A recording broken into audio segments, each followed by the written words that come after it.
ভাই কালকে একটা ইন্টারভিউ দিলাম ভাই, সেই ইন্টারভিউ কি জিজ্ঞেস করলো বে? হোয়ার আর ইউ ফ্রম? তুই কি অ্যান্সার দিলি? কেন? আমি বললাম আমি মাছ খেতে ভালোবাসি। যা সালা, আর কি জিজ্ঞেস করলো বে? What is your CTC? তুই ঠিকঠাক বলেছিস তো? কত কি পাস? না, আমি তো বললাম আমাদের ওদিকে স্টেট বাস চলে, সিটিসি বাস ফাস চলে না। আর গেড়েছে। আর কি বললো?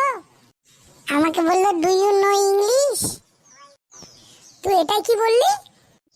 আমি বলেছি ইংলিশ আমি ডেলি খাই না, বাংলায় সাধারণত চলে, ইংলিশের দামটা অনেক বেশি আছে, তাই আমি ইংলিশটা ছেড়ে বাংলাটাই খাচ্ছি এখন কদিন ধরে। আর বিড়ি ফিড়ির সাথে চলে, এসবই করলাম। বাহ বাহ বাহ, তুই খুব ভালো বলেছিস। কালকেই তোকে চাকরিতে জয়েন করার জন্য ডাকবে। এরকম ভালো উত্তর পেলে কি আর কেউ ছেড়ে দেয়?